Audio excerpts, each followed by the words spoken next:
Fatou ñoom mbégte kon dalal fii sunu naataango Pape Djibril Fall nekk ci kër gi ak ñun ginnaaw bi nuyoo Souleymane tey dafa am ngant incha allah di ngeen ànd ak moom ajuma bële di ñëw incha allah dañuy waxtaane nag ba léegi rek li xewoon démb conseil présidentiel jëm ci wàllu emploi ak insertion des jeunes démb njiitu réew moo ko jiitee daanaka lu toll ci fukki waxtu jàkkaarloo naag ñenn ci ay ndaw ñu ñëw wax ko ay doléance ba am na ay dogal yoo xamante jëloon ko Pape Djibril Fall yow yaa ngi foon parce que yaa ko doon commenté fii ci TFM en direct doon taxaw ci fond bi ak ci forme ndaje boobu déjà forme bi noo ko gisee. di la nuyu bu baax Chérif di nuyu Fatick di nuyu sunu gan bi Cheikh Oumar ak Diawo di wax rek ne honnêtement man bi may dem et puis question bi ma doon laaj ñi nga xamante ni yëpp waxtaan naa ak ñoom mooy est-ce que ce sera du renouvelé du déjà vu wala ndax dina am benn originalité cette fois-ci. Donc moi je m'attendais à une valeur ajoutée boo xamante ni dina feeñ foofu dem. Ce qui est évident et juste aussi ce qu'il faut reconnaître mooy président di daje ak couche de la population yëpp di waxtaan ak ñoom c'est une bonne chose en soi loolu loo xamante ni mënta ñàkk. la forme. la forme sunu réew ak sunuy protocole ni muy demee souvent day tax ki nga xamante ni dañ ko dénk souvent day dund rapidement une déconnexion avec la réalité soo deful attention. waxuma la sax président mais même ministre yi mais même yenn DG yi sax da ngay dem ba finalement pour nga nekk au contact de la réalité dafay jafe trop donc loolu moo tax forme yu mel nii en tout cas waxtaan bi am na solo maintenant est-ce que nii ñu ko defee nii am na lu bees wala déet ma conviction est que dara beesul waaw dara beesul parce que damay rappeler ne en décembre 2013 ci King Fahd Palace amoon na forum de l'emploi sur l'emploi des jeunes boo xamante ni c'était sous la présidence de Macky Sall moom moo ko présidé woon avec un comité scientifique à l'époque dirigé par le patronat notamment la Confédération nationale des employeurs du Sénégal ñoom ñoo ko dirigé woon un comité scientifique boo xam dañu liggéey boo xamante ni jàpp naa ne bii jegewu ko ci wàllu recherche ci fond bi nu mu tuddati en tout cas ci fiabilité organisation yi ko composé woon mais 92 ateliers la ñu defoon def un maillage sur l'ensemble du territoire national boole ci les gouverneurs de région les préfets les directions moi j'ai le document officiel. C'est pas quelque chose qui s'est préparé en 4 semaines. Du tout. Il y a eu une planification. mu am diagnostic sans complaisance boo xamante ni 92 ateliers. la ñu def ci biir réew mi mais pour wax rek ne la li nga xamante ni jàpp nañ ne ñoom moo doon enjeu yi. ci document décembre 2013 dañu waxoon ne il faut mettre à la disposition des demandeurs d'emploi toute information sur les opportunités qu'offre le marché lan la ñu wax démb fële problème communication ak information ñu ne il faut mettre sur le marché du travail une main-d'œuvre qualifiée en réponse aux besoins du secteur productif et de l'économie lan la ñu wax démb inadéquation entre l'offre et la demande même chose la rengaine lan la ñu wax démb lan ñi 2013 décembre 2013 ñu ne promouvoir le savoir-faire l'employabilité et la créativité chez les jeunes et les préparer à devenir des acteurs performants dans la vie active loolu tamit waxaat nañ ko démb ñu waxaat ne accompagner les jeunes à l'insertion dans un emploi et dans les projets d'auto-emploi. On a parlé d'entrepreneuriat hier. On parle d'entrepreneuriat déjà avec des forums sur l'auto-emploi et l'emploi partout ci Sénégal. Assurer la promotion économique des jeunes et autres groupes cibles à travers un dispositif de formation professionnelle et technique. Lii la ñu wax ci 2013. Honnêtement, Cheikh Oumar. man bu fekkee ne déggoo waatoo lii démb mooy bokk ñu woon salle bu ñu nekkoon lii la ñu doon waxaataane waat démb ci beneen forme bu bees te bu fekkee ne président de la République dafay xaar jeunes yooyu jóge ci 14 régions pour wax ko li xew ci région yooyu mais wax dëgg fa yàlla jaral ko franchement très sincèrement bu weesoo loolu Pape Djibril sànq ñu ngi koy wax ci pàcc bu njëkk bi am na ay intervenants yoo xam ne soo leen déggee ñu war ak naan est-ce qu'on parle de la même région. Non, en réalité le choix des intervenants en réalité je parle sous le contrôle de Cheikh Oumar qui était présent da ngay gis ne dafa mel ni gouverneurs yi ñoom ñoo liggéey documents yi xëy na boole nañ. il y a eu des CRD. waaye da ngay gis ne documents yëpp uniforme on commence par la présentation de la région et ensuite les contraintes potentialité présentation région potentialité contrainte et que ñoom ñëpp ils ont restitué presque de la même manière am na si ñoo xamante ni egguñu ci ñoom xam naa dañ ne ñun duñ dugg ci lii am na si ñoo xamante ni tenté nañ ne dañuy def ay propositions yoo xamante ni c'est pas du ressort des jeunes de dire que 10% des sociétés qui sont présentes dans notre région non yow xamuloo loolu ay borom xam-xam ñoo ko war a génne parce que usine boobu nekk ci sa gox nga koy laaj 10% di ko yalwaan mais kooku le coût écologique bi mu lay lor di lor les générations à venir yow mënoo ko xam comprendre nga donc ça doit être un travail beaucoup plus sérieux maintenant le président demande un changement de démarche ne léegi il veut que la démarche soit pragmatique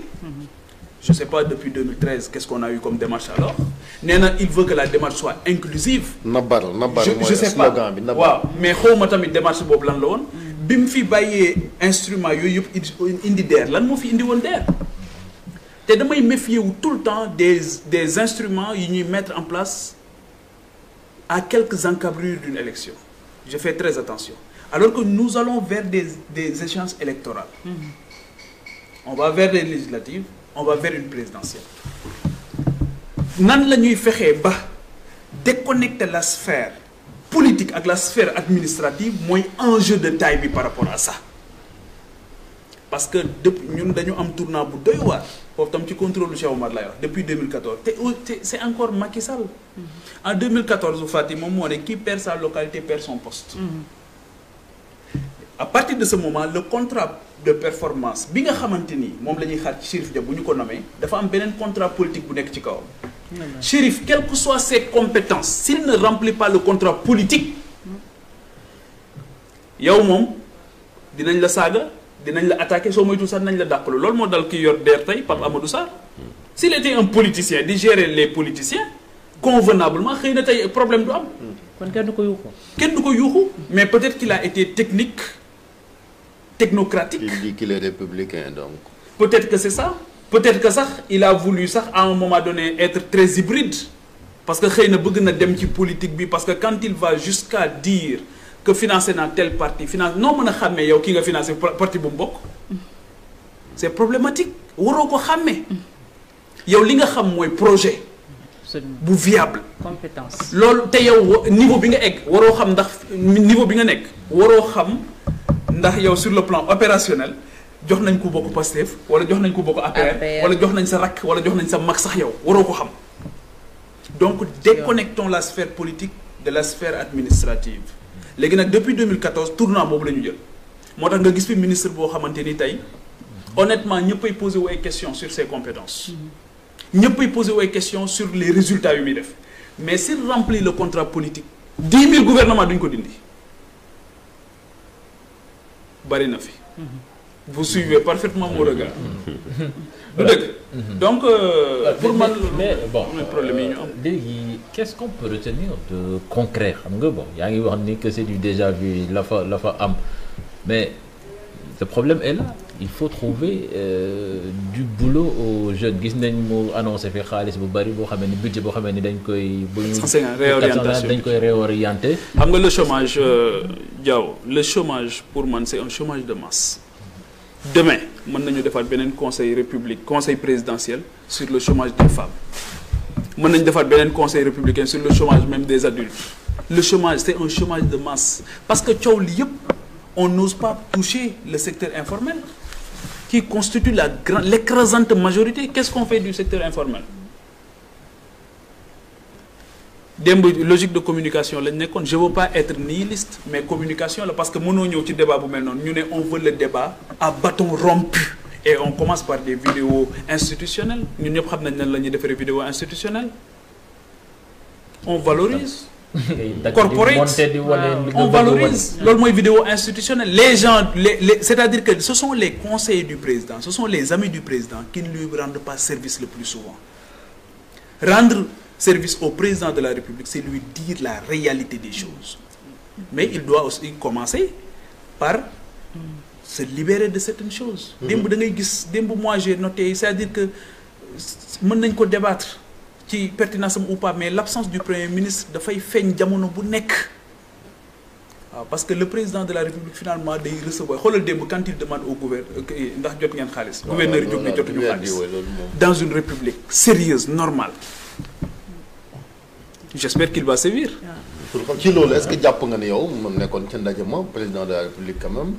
il est conscient maintenant ci li nga xamante ni xew na parce que fan ndaje mi terminé gis nga ko dellusiwaat na ci li taxoon justement ñu créé lii mooy émodi fi amoon ba on a constaté que xëy na problème mu emploi est-ce que jàpp nga ni foofu moom mooy solution pour régler ko. xam nga man dama bokk ci ñi nga xamante ni dañu gëm ne il y a des questions yoo xamante ni su fekkee ne bëgg nga koo régler il faut d'abord par dire la vérité c'est-à-dire que la question du chômage comme beaucoup de questions mënoo ko décréter seen fin mënoo ko jeexal c'est-à-dire que faire croire aux jeunes que je vais régler le problème du chômage d'ici 3 ans wala d'ici 4 ans wala d'ici 5 ans pour man loolu da ngay nax sa bopp territorialiser bi muy wax ne dafa bëgg ñu def ko par rapport à ça mais lan ngay territorialiser si les territoires ne sont pas industrialisés lan ngay territorialiser finalement on va territorialiser des guichets automatiques yoo xam da ngay jox xaalis xale yi après duñu xam nuñ koy def tout le monde ne peut pas être entrepreneur l'autre question te ñu posé ko démb mooy la question du secteur privé national ñooñu la ñu war a dooleel li ñuy def ñu gën ko mën ñu recruter bu baax boo recruter ba pare aussi ñu saytu ñi nga recruter ndax la nga leen fay ma ngay sàmm seen ak seen yelleef la dignité est-ce que salaire bi nit ñi di am parce que salaire yoo xamante ni boo ko rapporté ci say charges dara du ci des un salaire indécent loolu tamit musiba rek lay jur parce que léegi il faut revoir les conventions collectives parce que convention collective yi moom mooy entretenir la précarité valable woon na dans les années 90 mais mënatul valable en 2021 mais dafa am leneen lu salaire di àndal mooy l'accès au logement le logement social nit ki ndax dina mën a tabax ak la muy fayee ko ndax dinañ ko accompagner ndax structure am dina ko accompagner leneen li mooy la santé su fekkee ne Sénégal mooy li may wax léegi ne parce que ñi nekk même ci classe moyenne il suffit que ñu dem retraite rek pour nekk ay mendiants c'est le déclassement social li ñuy wax en sociologie tey jii boo jëlee les quartiers UP entre guillemets à un moment donné à Dakar mais foofu yëpp tey jii boo fa demee foofu ngay trouver chômage de masse bi. Absolument. parce que à un moment donné seen papa yi amoon nañ lu bëri mais il suffit que ñu dem retraite. Ouais. C'est la catastrophe. Absolument. yaa ngi dégg donc loolu yëpp il faut parce que ki mooy santé bi mooy lan mooy xale bi liggéey tey yor ay mag ci këram mais boo dindee li muy faj ci ay mag yooyu. ci salaire am dara du ci desati. c'est charge fixe de façon générale. c'est charge fixe nga jël transport bi. kazalika transport public métti na métti boo xamante ni gone buy njëkk a fayeeku li muy def mooy wut oto. parce que transport public oto budget la dafay impliquer d'autres charges. le transport public ne te permet pas d'être productif. booy jógee Pikine wala nga jógee feneen tey jii pour ñëw liggéey si Almadies mais soo amul oto tu as des problèmes. tu as des problèmes. yu métti nga war a ñëw war a productif intellectuellement mais dañuy nax suñu bopp c'est pas possible.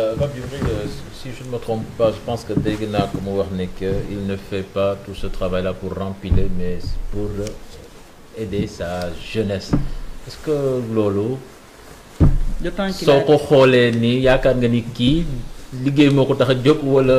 li muy def nii daf ko calquer ci politique. xam nga man je me présume de sa bonne foi waaye j'espère que cette fois-ci ce sera la bonne waaye bu ma jàngatee li weesu wax naa ko léegi ci forum bi amoon en 2013 ma jàpp ne boobu moo ëpp solo bi ci wàllu liggéey bi amoon bii amul bii te bii gisuma jeexitalam c'est-à-dire que dañu am ay talons d'Achille yoo xamante ni tant que réglé wuñ ko mënuñu projeté wu. Les urgences chasseront systématiquement les priorités dañu nekk ci gestion de l'urgence et après on passe à autre chose léegi nag bés bu regain di am day mel ni yow mosoo liggéey. réewum ndaw la ñu yor 85% dans ce pays-là ont aux alentours de 50 ans donc li ngay def yépp ci loolu nga ko war a teg léegi nag les secteurs prioritaires stratégiques muy agriculture muy pêche muy élevage est-ce que ñi ci nekk tey jii gis nañ ci opportunité d'affaires yoo xamante ni yow mi nga xamante ni sa maam du nappkat di nga am tey yitte dem nappi yaa ngi dégg man mii nga xamante ni sama maam da doon bay est-ce que tey jii man bu may delluwaat ci bay bi na sama maam doon bayee laay bayee wala dinaa ndax soppil nañ ma ko dimbali nañ ma soppi ko pour quitter la paysannerie ñëw ci agriculture véritablement. te ñoo xam ni préalable lii yëpp c'est de développer le pays maanaam améliorer l'environnement économique parce que loolu moom mooy andi liggéey yomb mais mënul mais c'est la croissance léegi da ngay xool est-ce que suñu croissance bii ñu am est-ce que croissance bi mën na joxe emploi yow déjà am nga problème mu croissance ndax pandémie bi ñëw na nga bëgg a gëmloo nit ñi ne mën nga leen a wutal 450 milliards au minimum yoo xamante ni fa nga koy dugal après kenn xamul fan lañ koy dugal est-ce que c'est un vœu pieux ou pas au regard de l'état de nos agrégats? Je ne sais pas. Peut-être que les économistes feront un travail dans ce sens pour nous dire la faisabilité ou pas. Mais yow jeune nga tu as écouté les jeunes démb est-ce que boo déggoo ñu wax ku nekk diwaan ba nga jógee wala même ñi nekkoon sax ci tribune bi di interpeller président am nga espoir quand même. dafa am benn témoignage bu ma marqué démb c'est un jeune de Médina Yoro Fula ma koy nuyu jàppatuma sax turam. Il est venu me voir après la rencontre mu ne ma sama jabar dafa xaw a nekk à terme fi mu ne mu ne ma mais Pape Djibril heureusement bañ jege Gambie mu ne ma Gambie lay yóbbu jabar ji ci benn hôpital bu nekk Gambie pour ñu seet ko nee na ma heureusement ba ñun suñu frontière nekk Gambie parce que lépp Gambie lañ koy defee pratiquement bi président di def le PUMA le programme d'urgence de modernisation des axes et territoires frontaliers loolu lañ bëggoon régler mais est-ce que aujourd'hui on a évalué le PUMA pour xool est-ce que le PUMA a répondu aux attentes ou pas je ne le pense pas on parle même plus du PUMA. yaa ngi wax Médina Yoro Fula. hôpital régional bu amul gynécologue. bu Kolda imagine Kolda fi mu ne nii seen cadres yi les cadres de Kolda réclament un gynécologue rek c'est-à-dire fii ñuy wax ni bu fa jigéen amee soxla gynécologue du ko mën a am gynécologue. léegi donc li nga doon wax léegi par rapport aux jeunes boobu contradiction la indi par rapport discours bi mu wax pour man discours boobu la président waroon a dégg discours bi président dégg c'était à la limite du politiquement correct moo tax il applaudissait à chaque fois parce que alors que président li mu soxla woon li ma jàpp mooy ñu bàyyi xale yi ñu ñëw wax ak moom à bâton rompu li ko Idrissa doon wax mu dilater sa poitrine dégg lu ko neex ak lu ko naqari finalement gouverneur bi ñu ko secoué gis nga ci lañ jóg mu wax te li mu wax noonu si c'est un échantillon représentatif de la gestion de ces 1000 milliards mais problème am na. nan la ministre mën a defee note ci biir rencontre bi. def note président ne ko gouverneur yi jot nañ xaalis bi. gouverneur bi jóg ne ko jotuñu dara man ak samay collègues je parle au nom de mes collègues waxul moom rek jotul de. dane je parle au nom de mes collègues. jotuñu. daal ne bu ñu jotoon ba pare leneen li coow li mais sëriñ bi Jakarta c'est pas un modèle économique viable Jakarta waxuma la dara mais risque bi rek. Jakarta ñoom ñooñu ñëpp. mais la preuve yàgg nañ ko di ko tere. mais ces politiciens là qui donnent les Jakarta dans les kii parce que moom la ñuy politiquer léegi. mais ñoom ñëpp duñ ko jox seen doom mukk. duñ ko jox seen jarbaat ñu ngi leen wutal les meilleures écoles ñu dem jàngi. ku ci bëgg tamit entrepreneuriat di nga ko wutal leneen lu dul Jakarta mais foo ci dem tey Jakarta boo demee Thiès Jakarta Ziguinchor Jakarta foo ci dem Jakarta le risque il est énorme booy bi saa bu xëyee jël Jakarta am génn këram mën na bañ a dellu si waat. C'est clair. fii hôpital régional bu Thiès dem nañ ba dañu leen wutaloon benn salle boo xam ne pour Jakarta yi la ñiy def choc c'est pas un modèle économique viable donc je pense que on manque de sérieux on manque aussi de sérénité et le discours simple aussi de la vérité wax ndaw ñi ne leen lii mooy problème bi j'hérite d'un passif lourd boo xamante ni fekk naa ko fi sous Abdoulaye Wade sous Abdou Diouf am naa yéene corriger ko et pour man loolu lañ doon xaar ci la rencontre de décembre 2013 mooy ñu joyanti nag durablement gis nga bu ñu defoon liggéey bu am solo à partir de 2013 mais tey coow li du ñëwaat kon wala bu ñu koy buy ñëwaat ci beneen forme lay ñëwaat waaye du ñëwee ci forme bi mais les réclamations d'hier sont les réclamations d'aujourd'hui. Ouais, en plus je vois pas une différence. C'est ça le problème bi foofu la dafa mel ni que on était dans le déni ba Emery ñëw ñu door a xam ne il y a un rapport il y a un rapport sur le chômage il y a un rapport sur le chômage qui a été déchiré ne li amul te ñun ñi ñëpp amul fii ku fi toog lu dul am na ñu la jox CV ne la pour nga wutal ko liggéey. amul fii ku fi toog lu dul am nga ku la jege te amul xëy. bëri na amuñu xëy. waxuma sax liggéey Pape Djibril dogguma la mais stage sax xale yi pour ñu am ko. pour valider seen benn année boo xam ne stage boo xam ne c'est dans le cadre du travail duñ ko am. léegi nag sénégalais yi ñoo mën a recruter sénégalais loolu moo tax le secteur privé national doit être une réalité ba pare ñu surveiller leen gis nga li Abdoulaye Wade doon wax naan j'ai créé des milliardaires peut-être c'est mal dit mais loolu mënul ñàkk ci réew la création d'une classe moyenne loolu état rek moo ko mën mooy nga dooleel say privé. mais quel secteur privé aussi bu dee les mêmes personnes la gis chaque fois. waaw moom laa lay wax mais parce que Abdoulaye Wade par exemple créé na ay milliardaires yoo xamante ni peut-être décevoir nañ ko parce que am na ci ñoo xamante ni dooleel na leen dans des secteurs yoo xamante ni tey jii jàpp naa ne Afrique ku fi soxla loolu Sénégal nga waroon ñëw wut si ko qu'est-ce qu'ils sont devenus ñooñu qu'est-ce qu'ils sont devenus te Wade misé woon na ci ñoom di leen jël di leen dugal ci avion di leen yóbbu buy dem nekk seen VRP di xeex pour ñoom te tey jii mënuñu gagner marché bu à 100 milliards en Afrique waxuma la nag biir Sénégal ils sont à l'étroit même chez eux ils n'arrivent même plus à payer mais tey jii damay joxe tout le temps exemple Obasanjo dafa toog ba ci yàgg woo waaju tudd Elumelu ne ko yaa ngi góorgóorlu dans le secteur financier mais li ngay def nii moom UBA yi li ngay def nii dama bëgg nga gën ko mën waaye bul nekk dama bëgg nga nekk un champion africain va à l'assaut de l'Afrique jox ko les moyens dem gis ku tudd Aliko Dangote def ko ak moom imaginez tey jii li Dangote di recruter Sénégal s'il n'était pas là imaginez UBA li muy jël au Sénégal s'il n'était pas là mais ñoom ba ñu jógee Nigéria ba ñu ñëwee Sénégal nan la ñu waxee ak ñoom donc la place du secteur privé la place de la négociation aussi dafay poser problème te Amadou Hott hier parle de la commande publique mais c'est très bien moi je veux bien mais bala muy jeexal heureusement mu ne en tenant compte des règles de l'OMC problème bi foofu la nekk OMC googu moo la dul bàyyi nga yàq sa nàkk tey jii dama lay jox benn exemple CBAO bu Maroc du ñu jënd table sax Sénégal CBAO bi nekk fii Sénégal du ñu jënd table fii Maroc lañ koy jëndee soo fa demoon tey jii bëgg assurance bëgg di leb pour xaalis bëgg foo ku la garantir assurance bu Maroc moo lay garantir mais léegi man damaa bëgg ñu jox ma une formule magique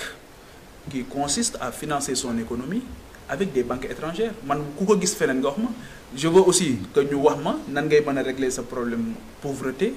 avec aussi le FMI et la Banque mondiale loolu tam Cheikh Omar bu fekkee ne am na réew moo FMI ak Banque mondiale génnee ci guute ñu wax ma moi je ne pose que des questions bu ñu gisee référence boo xamante ni am na réew moo xam ne FMI ak Banque mondiale ñoo la génne ci guute quand le président de la République fait face hier à sa jeunesse ñu gis la patronne de l'UNICEF à ses côtés je ne sais pas l'image qu'on veut renvoyer je ne comprends pas sa présence en réalité comment on a du mal à se parler entre nous ñu ni neen la mais on a du mal à se parler entre nous